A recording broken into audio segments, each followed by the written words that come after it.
Why there wasn't so much done on energy? Well, of course, that's because the energy price cap comes up for review in the autumn, and the volatility of energy prices worldwide may well be shifting things around before then. That might be premature. Whether it was questions on tax cuts versus benefits, whether it was questions on the tax burden as a whole, it seemed like Rishi Sunak had answers for everything. Whether or not people agreed with those answers, well, that's another matter. But certainly he had those answers. He seemed like someone who was well prepared for these exchanges. But there is little doubt, isn't there, Tom, that some of the shine, even amongst Conservative backbenchers, has been taken off Rishi Sunak over the last week or so. Many still frustrated he's not prepared, it seems, at least in the short term, to go further. And that has wider political ramifications too. It certainly does. Well, you've got sort of two prongs, or two arms of the Conservative Party who are not best pleased with the Chancellor at the moment. On the one hand, you have those on the left of the Conservative Party who think the Chancellor isn't doing enough to help with the cost of living, should be spending more, should be a higher spending Chancellor with regard to helping people, particularly on the lowest end, those over 1 million people who are now predicted to go into poverty. It must be said, they're going into poverty not because of any tax rises the Chancellor's doing, but because of inflation across the Western world. That's one side of criticism. However, on the other side of criticism, this is a Chancellor who's presiding over the highest tax burden since the 1940s. Taxes are going up. And why are taxes going up? Well, the Chancellor said it himself in these exchanges in front of the committee today. Taxes are going up because spending is going up. This is a Conservative government that is presiding over a historically high spend by the government as a proportion of GDP. The health service will have more money than it has ever had in its history. Indeed, many other departments are getting cash boosts. There's no department that is losing money, which is remarkable given the number of efficiencies people argue can be made. So this is a government that is presiding over a state that has expanded. The scope and the size of the state has got bigger, and to many, looking at a Conservative Chancellor who has presided over that expansion in the powers of the state, well, that seems to not fit all that well with Conservative philosophy. Conservatives tend to believe in a smaller state, in lower taxes, and the opposite has happened over the last few years. Of course, some people seem more content that the direction of travel is now changing, that there have been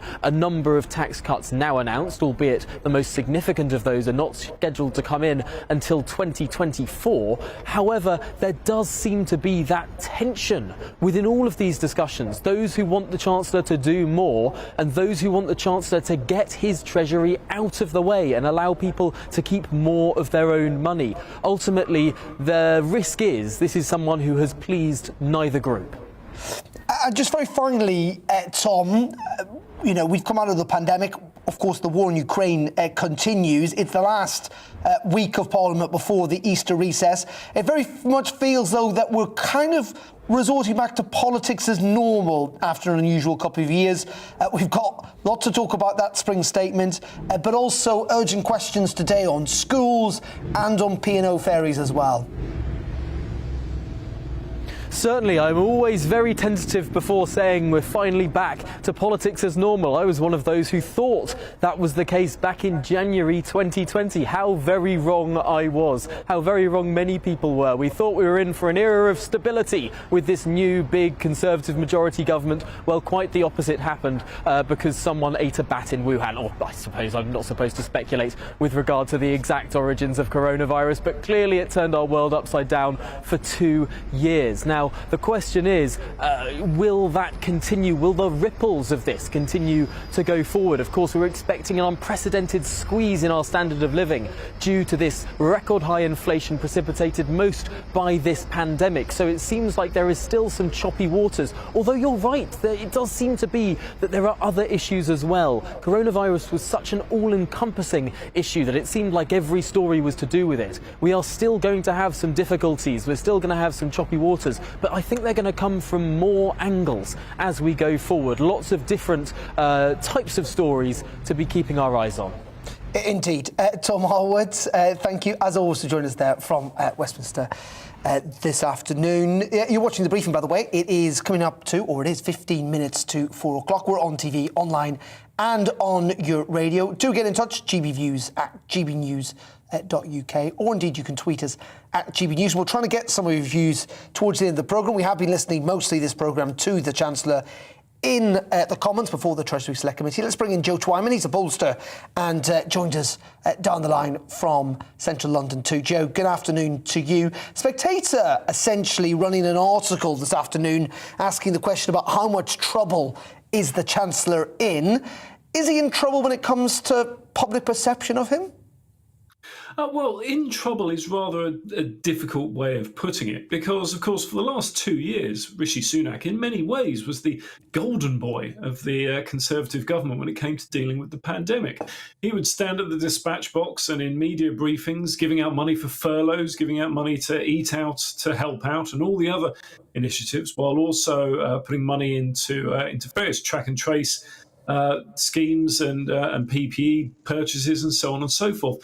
But all that had to be paid for at some stage down the line. And while those initial spendings were popular with the public, it was inevitable that as we started to transition out of the pandemic, normal life would resume, if you like. And once the announcements were made that things were starting to be paid for, when that coincided with a cost of living crisis and energy bills going up, it was inevitable that his public rating would fall, and that's what's happened. He's gone from a situation 2 years ago where more than 50% of people thought he was doing a good job to a situation now where more people think he's doing a bad job than think he's doing a good job.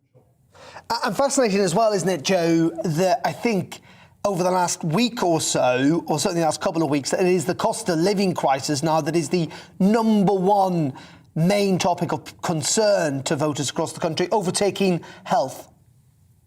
Yes, some people may think that it's simply since the spring statement that Rishi Sunak's position has taken a hit. But actually, it goes back much further than that. At the start of February, Delta Poll published surveys that showed that the cost of living had become the most important issue facing the country for the first time in 2 years, overtaking COVID, overtaking health, overtaking everything else.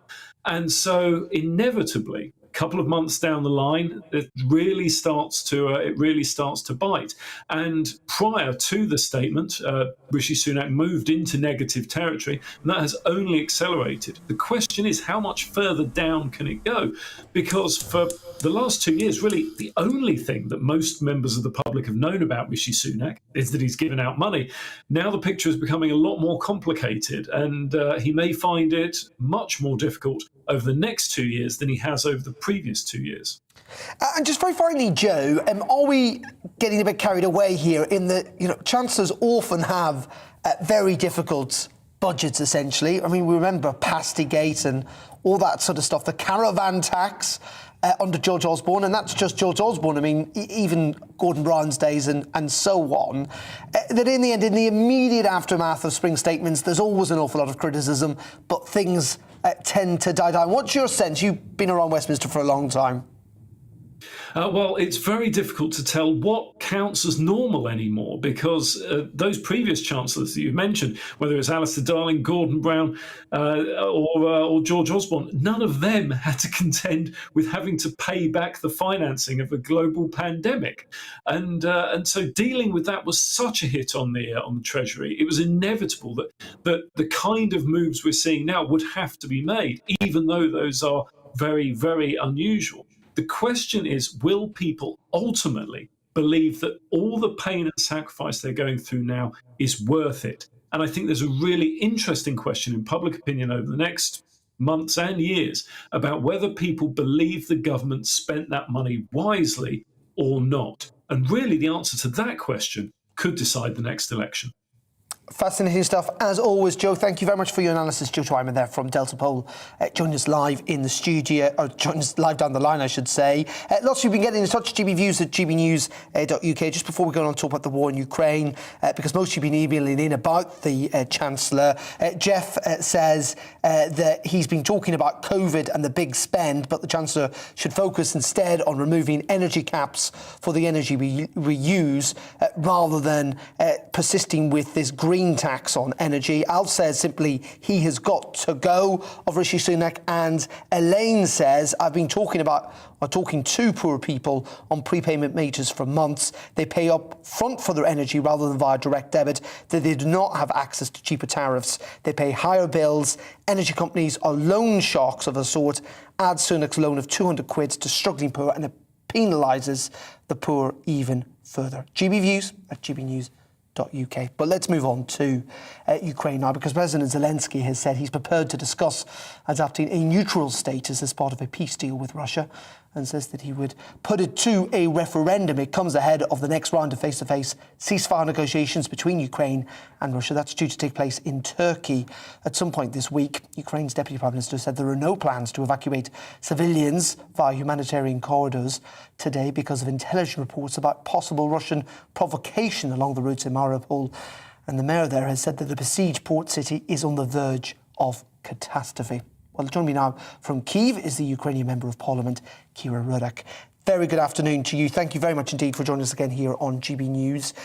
Just this sense, first of all, about potential negotiations. We heard from President Zelensky over the weekend, essentially accepting compromise. That compromise, many would say, potentially could bring about the end of the war, but could you trust President Putin to hold to any deal that is struck? Hello, thank you so much for having me. You're absolutely right. Nobody in their sane mind can trust President Putin to keep his part of the bargain.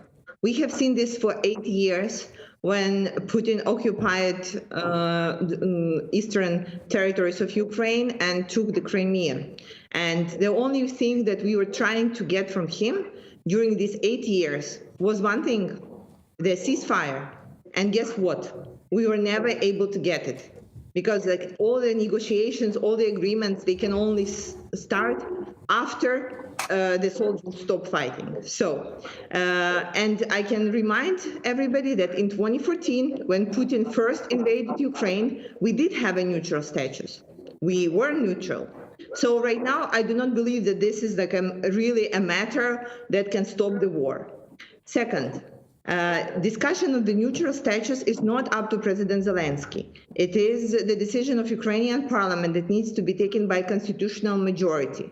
And so, and the referendum that was discussed cannot also be held in the country that is at the state of war. So all these negotiations, they come down to one big question. Is there anybody in the world who would be a guarantor for these negotiations and who will be guaranteeing that Putin will keep his word? But also, I suppose, sorry to interrupt, but also I would assume, are the Ukrainian people prepared to compromise, given the sacrifices they've made so far, and given the fact that they may well have to give up even more Ukrainian soil? I am persuaded that Ukrainian people are not ready to give up any Ukrainian soil. This is number one. Second, any negotiations about anything should be after we get the security guarantees. And I don't know, maybe you see it, but I don't see a line of world leaders staying and saying, get us to vouch for Putin. I don't think that this is happening. So then these agreements, they have nothing to be discussed at. And as you see, for the last 3 days, Russia was preparing for the agreements. And what were the preparation? First, they closed all the green corridors for the evacuation from the peaceful cities, so people would continue to be starving and dying there. Second, they intensified the shelling of the cities. By the way, they were attacking Lviv right at the same time when President Biden was giving his speech. So it's like 120 kilometers away from where he was located, Russia was attacking, showing them their strength, showing them that they can get whatever they want. And the third point, how Russia is preparing for negotiations, is they are kidnapping Ukrainian women and children. For they call it exchange pool. So they will exchange Ukrainian women and children for the rapists and criminals that we are taking hostages. Okay. Ciara, thank you so much for your time. We have run out of time on the programme, but thank you for joining us there from Kyiv, and as always, stay safe. OK, that is it from me for today. I'll be back again at 3 tomorrow. Up next, it's Colin Brazier between 4 and 6. But first, let's bring you up to date with the weather from the Met Office. Hello and welcome to the latest forecast. I'm Aidan McGivern. Having been relatively spoilt with sunshine during recent days, it's cloudier this afternoon for many, with rain for some, although staying dry and bright for the vast majority. High pressure's influence is waning, and we're seeing weather fronts make an appearance for the first time in a while. One in the far north, one drifting up from the English Channel. Both of those will bring cloudier skies and some showers as we head through the evening, and we'll see those showers that we've seen across northern England, southern Scotland continue in one or two spots overnight as well. So a lot of cloud in the sky, some low cloud mist and fog, particularly for central and eastern parts of England, and temperatures holding up at 5 to 9 Celsius largely by the time we start Tuesday. But it's a damp start for southern parts of England as this rain in the Channel moves northwards, and a damp start also for the far north of Scotland as rain here moves southwards in between a lot of low cloud mist and fog, slowly lifting through the morning, so brightening skies, but the best of any sunny spells really towards western parts, Northern Ireland, Western Scotland, Wales. And it's going to be cooler, obviously, under all that cloud cover, 11 to 13 Celsius for many, but feeling much colder, 5 to 7 degrees in the north of Scotland as this area of rain and sleet and hill snow moves south. Now, that's an increasingly important feature as we head through Wednesday and Thursday. It's a cold front and ushers in Arctic air for the northern half of the UK. So freezing cold across Scotland as we start off Wednesday, snow showers for the north coast,